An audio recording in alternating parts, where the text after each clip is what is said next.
Yo, yo, yo, everybody, welcome back to the motherfucking Minority Sports Report RASSLIN edition. Woo! I'm your motherfucking boy, Ric Flair, Big Black.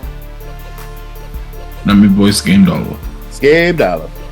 Skame 50 Cent. Skame Quarter. Skame Sacagawea. Alright, anyways. Shit. I guess the biggest news in the wrestling world is CM Punk came back to the fold. Yep. I happen to be watching Survivor Series. Nice. I chose Survivor Series over Collision. Well, yeah. The Rampage Collision extravaganza that they try to program up against Survivor Series. Yeah. But he came out right at the very end. It didn't do anything like any storyline angle, but they still had a storyline angle from what I understand. Because he came out and they didn't show it on the actual pay-per-view, but fan cameras and shit like that caught Seth Rollins flipping him off and like screaming "fuck you," saying that if he's not out of there by the time he gets in the back, he's gonna beat his ass. And he was getting held back by refs and Michael Cole and the other announcer Corey Graves. But apparently, I mean, it's known that Seth Rollins doesn't like CM Punk. But apparently that was all part of a future storyline, planting the seeds, because they were all given the heads up that he was showing up. The people in the main event, just that main War Games match. Nobody else on the roster knew, from what I read. Okay, I see. Yeah, it was a surprise to everybody else, but the people in that main event were told, like, yo, CM Punk's coming out at the end, so. Good. He's their problem now. And shit, with all the camera work and trickery they do, he might look like a great wrestler again. I mean, the WWE fans are fucking, they nutted all over the place for that shit, so. Oh, of course. As you should. Fun. As you should have. That's their boy. I was excited when he came to AEW because I just heard about him, and then the more I watched him, the more I stopped liking him. So I give two shits where he goes. Good for him, though. So his wrestling was lacking, I think, just because he's older and hurt. Probably going to suffer the same fate in WWE because, I mean, you can't. Yeah, you can't. You don't get younger. For real, dog, especially in fucking wrestling, right? Yeah, you don't get younger, so we'll see how he does over there. But yeah, I think his run here was just hurt by all the injuries. Yeah, and he kept getting hurt. But then also he ruined it himself with his demeanor backstage. But more power to him. Somebody actually said to me, looks like AEW screwed or something along those lines. I was like, why? Because WWE signed a guy that they fired 6 months ago or however long ago it was and have moved on from. We all know he was going to WWE. Right. He's too expensive for Impact. For Impact, exactly. He's not going to Japan. It's too much traveling. Yeah. Yeah. Again, not to talk shit, but it's like, bro, just because somebody leaves WWE, they don't automatically suck. Or just because somebody joins WWE from another promotion doesn't mean that promotion's doomed. There's enough shit for everybody. They call it the WWE universe for a reason, because they don't want you thinking about other shit. And it shows with comments like that. To each their own. I used to love that shit, but we got options now, nigga, and I'm not fucking with it. Yeah. It's not bad. I mean, like I said, I watched Survivor Series. I enjoyed the show all around, but like, I don't know. I just enjoy the AEW style of wrestling a little more. Yeah, I love wrestling, and I'd be watching like WWE clips and shit on YouTube. But it's very fucking. It's mostly old school shit, and then like, oh yeah, I heard this was a good match. Let me watch this shit real quick, and I just fucking hate what they do in production. Like, I hate it. I can't get over it. The matches be good as shit, but I'm like, the camera work fucks with me. The sound effects, it's a whole lot of bullshit. But anyways, like I said, It's not my cup of tea. I don't hate anybody that loves WWE. I hate on people who think WWE is the only shit that matters. That's what I don't like. So off my pedestal. Oh shit. No, sir. Yeah. Good for him. Yeah, Jade Cargill too. The other return that night was Randy Orton showed up, was the final partner for that men's war game match. Oh yeah, he was out with like a neck injury or some shit, right? Or something like that. He had was it his back or his neck? Hey, he had some kind of fusion. He had fusion surgery, but I don't remember if it was his back or his neck. I think it was his back. That's fucking crazy, dog. The Legend Killer. Is that still his moniker? Because he's the legend now. No, what do they call him? The Viper, I think is. That's okay. That old shit. Well, the old new shit. Tight. Yeah, I like Randy Orton, bro. Like that's. Mm-hmm. I like, again. I'll probably end up watching this shit whenever it hits YouTube because I like watching Randy Orton wrestle. He's a good guy. Yeah, the War Games match was entertaining too, man. I mean, 2-ring cage match, anything goes. It's obviously it's going to be entertaining and shit, but yeah. Was there any blood? Was there blood in the War Game? No, not that I remember seeing. It's because they don't got John Moxley in there. Just look at him; he starts bleeding. No, actually, no. I think there was. I think there was a little bit of blood, but like nothing like Swerve and Hangman. So for me, I wasn't. No, definitely. no, nothing's like that. I mean, there's shit like that. What I'm thinking is, so WWE doesn't. If there's a little bit of blood, okay, cool, they're getting edgy, and I know that's kind of what they want to do, anyways. Kind of get off the PG. I should elaborate. The blood was in the women's match, and it looked like it happened by accident. Okay, I don't remember there being like a blood spot in the men's match at the end. Still, my theory, well, not theory, just like knowing things and hearing shit and reading. WWE's not going to air Seth Rollins flipping off into shit and all that stuff because it's a PG program. But they know damn well, like we saw, people in the front row are going to post that shit all over the fucking internet. So I seen something that that whole CM Punk shit like broke records for WWE social media. Yeah, it was crazy. The last I checked on Twitter, it was like almost 300,000 likes, which means there's like at least like 6 times the amount of views and shit. With big shit like that. But what I was getting at is you let the fans do that shit, and then that's how you can transition into the more mature shit with the TV. Hey, look at this fucking reaction we got from this. We didn't film this. We didn't put this out here. Hungry for more mature shit. You know, let's fucking do that. The proof is in the pudding. So, yeah. If and now with TKO and Triple H, we might get more. A little, obviously not attitude era shit. Right. Definitely no. But at least a little edgier. Yeah. A little more violent, a little more blood. You don't have to be John Moxley out there. No, definitely not. We don't need a Moxley. We already got him. But yeah, word. You see your boy QT Marshall resigned? No, I didn't.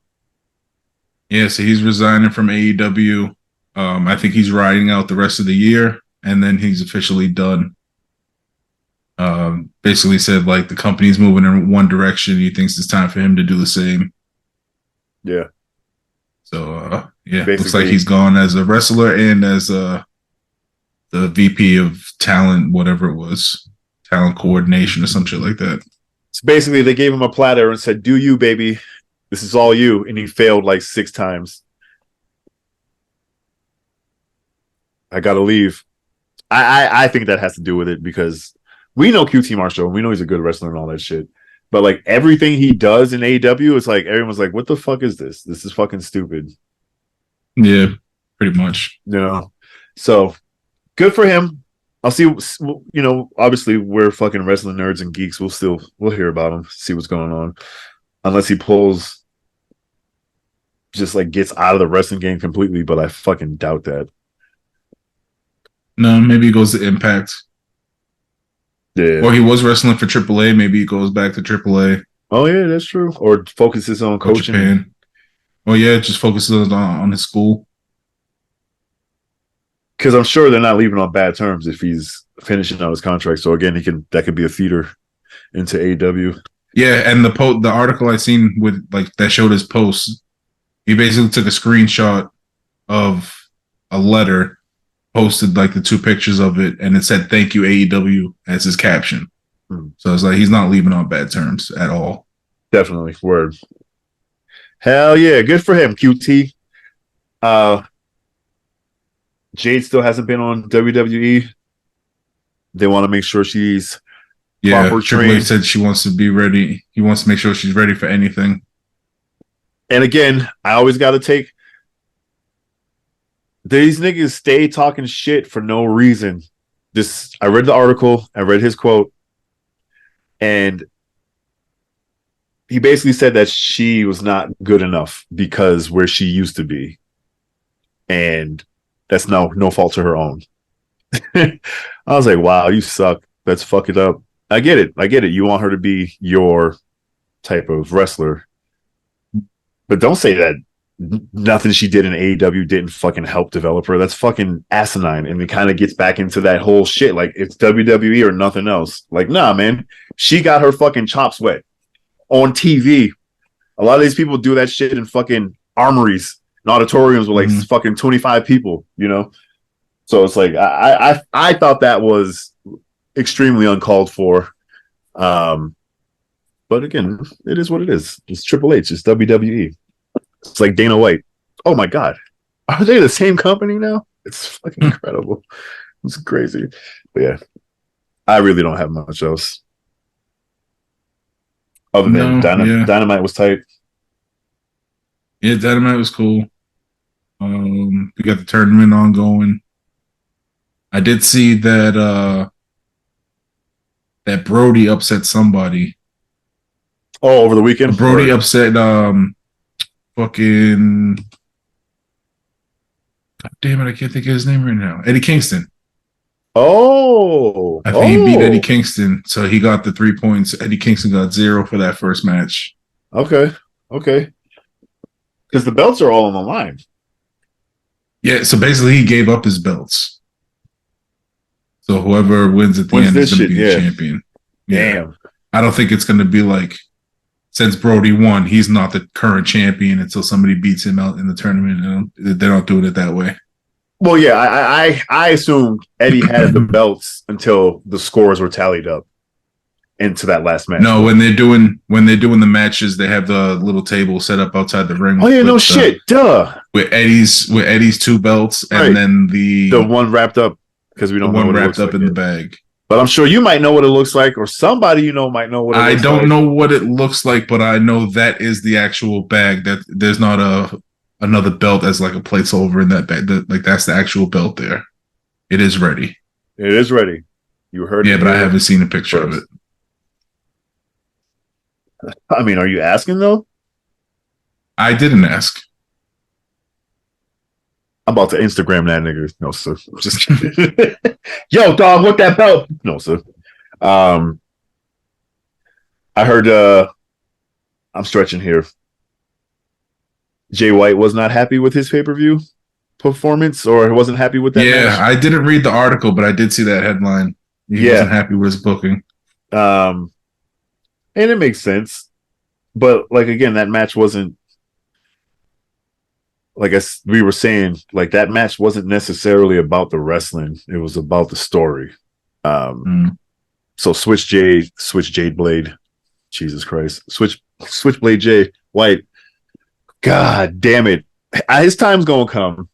Come. That nigga's nasty, bro. And like with him, Juice Robinson, and the Guns, like that squad is just too entertaining for them not to for him not to like hold the AEW belt. Probably this time next year he'll be the champ. We'll see. Yeah. I mean, he could do it. He was the champ in New Japan. So he's got it. He's capable of it factor. Word. All right. Anything else, my guy? No, I'm racking my that's brain. really all the news from the week. I mean, nothing that really, I care about. Yeah. all the other thing was back to the whole CM Punk thing, which again, I don't know if it was part of the storyline or not, but apparently Drew McIntyre, because like I said, like I mentioned earlier, everybody in the main event was given the heads up that CM Punk was showing up. Apparently Drew McIntyre was the only one that left immediately after the match before CM Punk came out. Yeah. And he's supposedly one of the people who's not happy about CM Punk being back. And he also has a contract coming up. And from what I read, he hasn't re-signed. So we'll see what happens with that shit. Yeah, dog. It's yeah. It's all about the bottom dollar at the end of the day. But you know, people's feelings are getting hurt. But you know, you want to keep your stars happy. You have to. And is it worth it? Like, I know, like we've said it a million times, like this nigga sells shirts. He sells merch. Like, we know he moves money. For the amount of money that these guys get paid, I'd work with somebody I hated. No problem. Right. But at a certain point, keep them away from me. Right. But at a certain point, it's not about the money.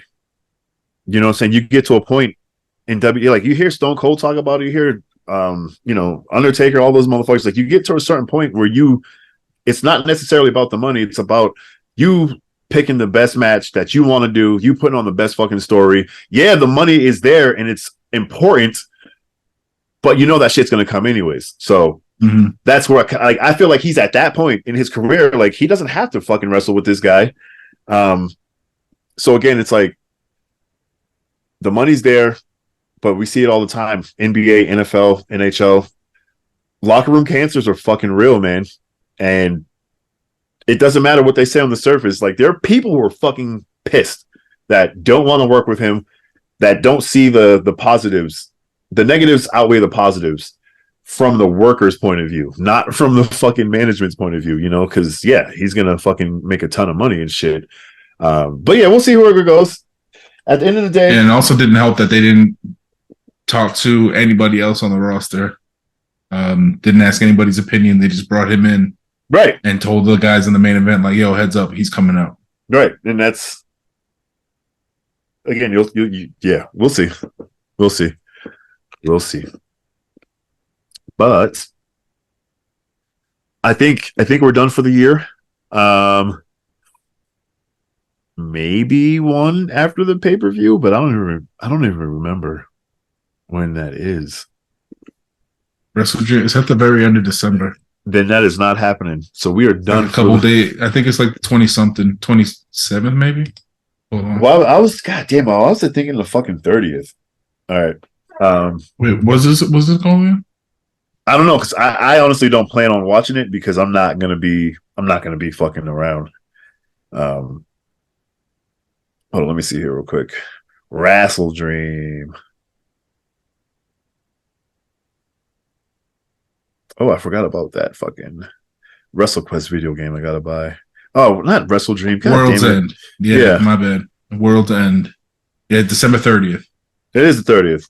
Yeah, okay, so yeah, I'm not watching that. So we're done for the year. We'll be back probably mid-January, early January. There will be lots of shit still happening on the channel. Lots of short videos, unboxings, video game stuff. So yeah, thank you guys for fucking with us the year. We'll be back live next year. Word. This is the motherfucking Minority Sports Report, RASSLIN edition. Make sure you subscribe to our channel. Follow us all collectively at TMS Report. Do all the shit that's on the screen. Blah, blah, blah. I don't care right now. It's the last episode. Scam, where can I follow you? Follow me at Scam666.